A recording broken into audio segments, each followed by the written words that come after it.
So welcome to 15 Minutes of Positivity.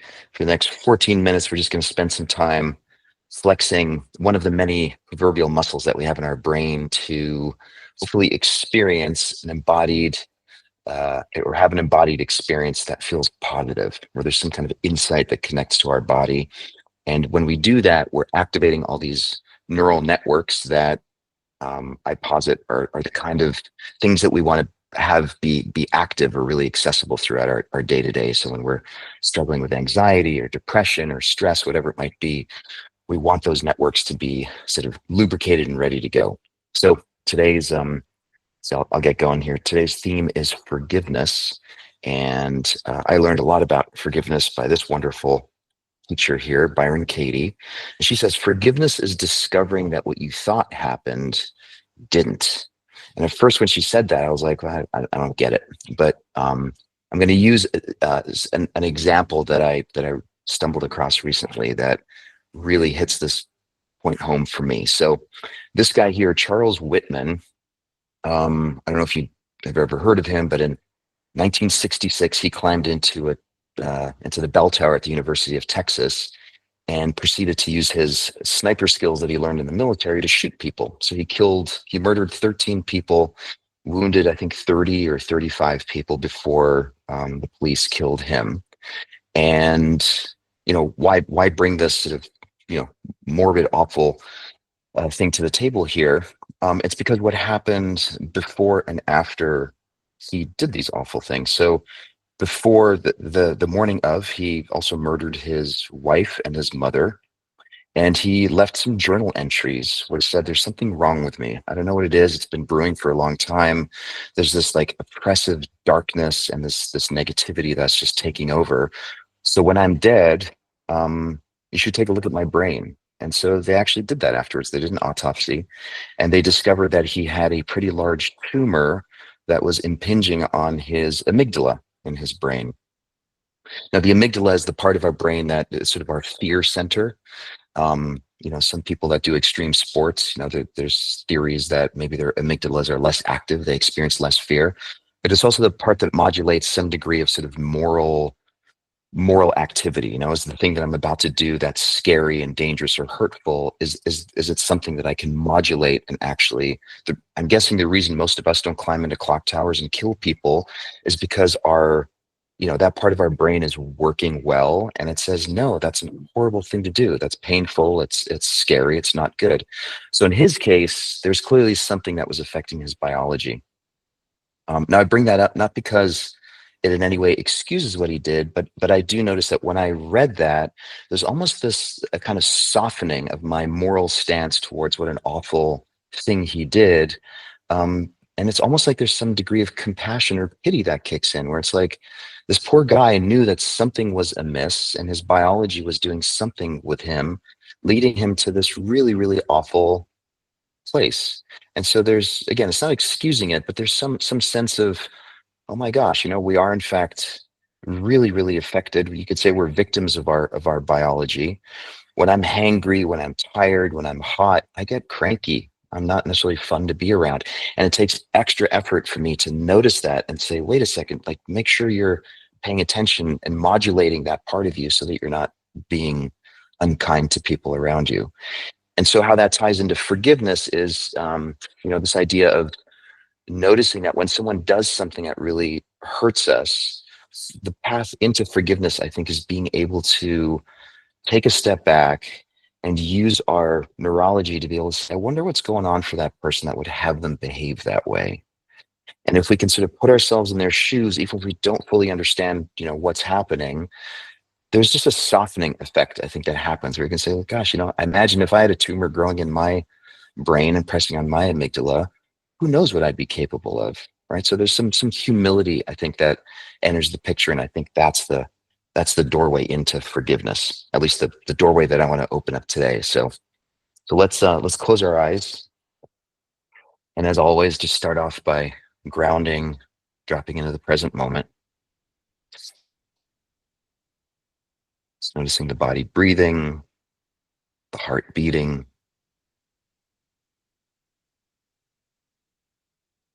Noticing any sensation in your fingertips and your hands, your feet,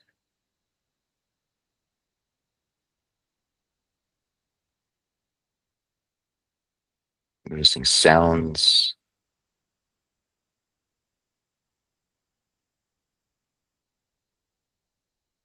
noticing the fluttering of the eyelids and the eyeballs.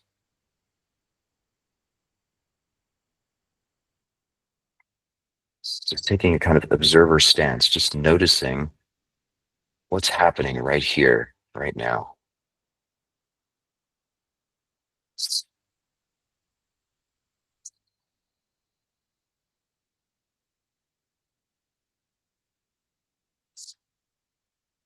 Just see if you can open up to what is without judging it as good or bad. It's simply noticing in a very factual manner, like, oh, this is what the ears are hearing or the fingertips are feeling.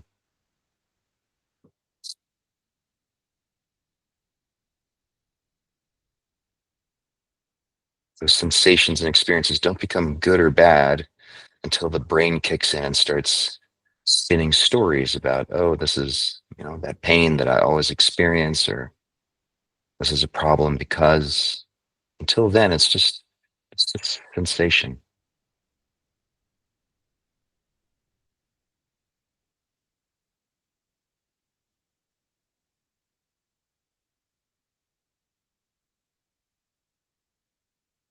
Then bring to mind an interaction that you had recently with someone where they did something that you found hurtful, that bothered you.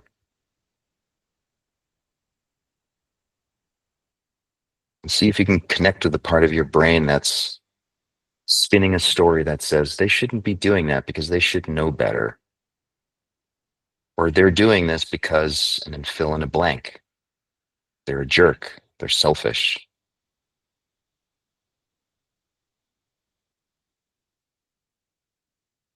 Or whatever else comes up.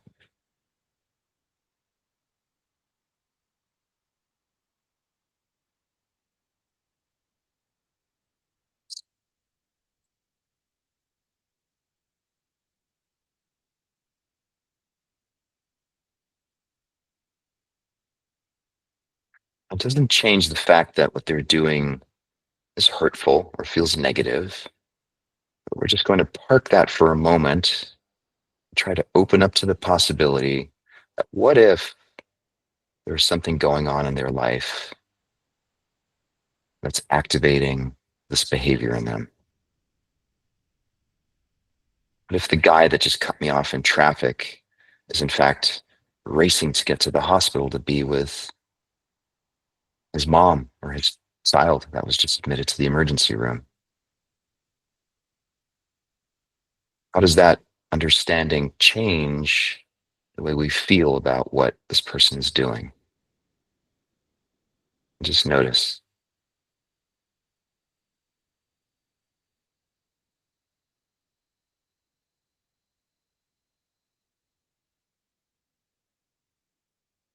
And to be clear, it doesn't mean you don't honk your horn and say, hey, pay attention, I'm here, or that you draw a boundary and push back and keep yourself safe. But it's really just noticing what goes on in the mind in terms of how we explain their behavior. They're either an uncaring jerk, or maybe they're a victim of something big that's happening to them, either in terms of their biology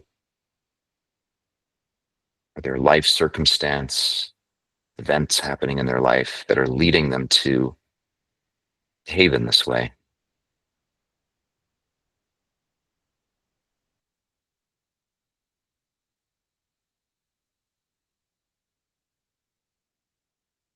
And see if there's any softening that happens in terms of how you relate to them as a person.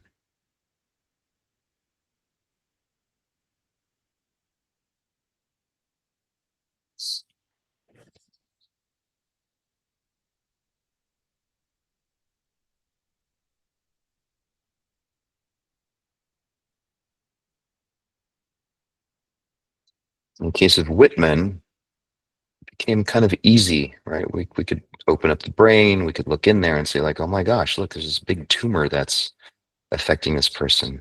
But what if the things that are affecting people around us aren't that obvious, or we can never know exactly what's happening?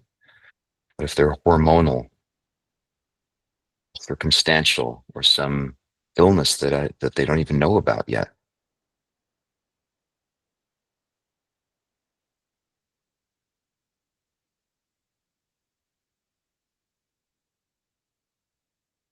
So I think a big part of forgiveness is the humble realization that we will never know.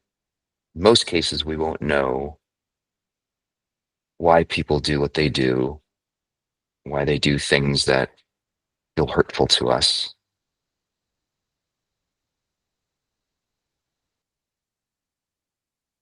If we can just hit the pause button for a moment, just open up to the possibility that there's something going on that we don't understand. In my experience, it changes everything.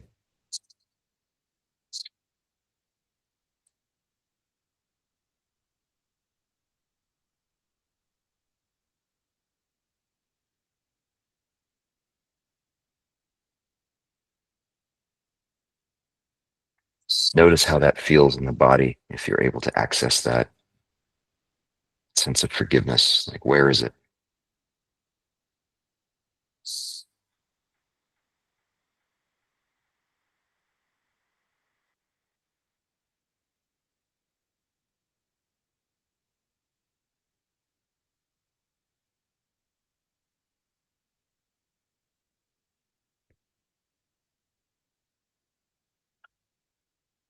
Take a deep breath in through the nose,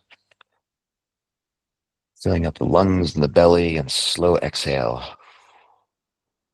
Letting go. You can even shake out your hands and just whatever memory you were working with, just let it go. It was just there for this exercise. And hold the out breath for 5, 4, 3, 2, 1. Another deep inhale. Exhale. And again, I'm shaking my hands, just moving my body, just letting it go, letting go of the difficult memory. Hold the exhale for 5, 4, 3, 2, 1. Go ahead, open your eyes. And back to the session. So I hope that wasn't too morbid of an example, but I think sometimes these extreme examples can be really helpful in, I know for me, they influence sort of how I think about myself as I go through life. So I guess the invitation is this weekend, as you bump into people doing things that you just find perplexing or possibly even hurtful, see if you could just open up this tiny gap for just a moment to say, huh, maybe I have no idea what's really going on for them. So have a good weekend, everyone. Appreciate you guys. See you on Monday.